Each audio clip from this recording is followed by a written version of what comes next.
এই যে হনুমানের মতন না বসে থেকে যাও না, একটু ছাগলটা বেঁধে দিয়ে আসবে। ধ্যাৎ, ঘরে থাকলে শুধু এটা করো ওটা করো, শান্তিতে থাকতে দেবে না। আমি ছাগল বাঁধতে যেতে পারবো না। ঠিক আছে, আমি ছাগলটা বেঁধে দিয়ে আসতেছি। বৌদি কেমন আছো? ভালো। আর কদিন ধরে দেখতে পাইনি, কোথায় গেছিলে?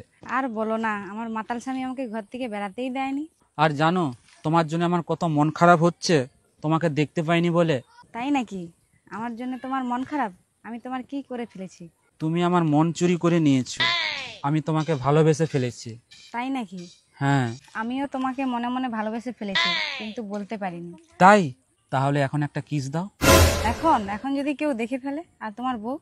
আরে কেউ দেখবে না। আর আমার বউয়ের কথা বলনি, সে এখন মাছ বাজতে লেগেছে, তার 1 ঘন্টা লেগে যাবে। যদি চলে আসে? আসবে না বললাম তো। আচ্ছা না,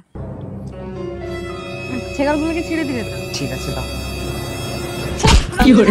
প্রেম করে আসছে, প্রেম শালা। আরাম যেন প্রেম করতে আসছে, প্রেম ওই করে ছাগল মারতে আসছে না। তুমি যেটা ভাবছো সেটা কি?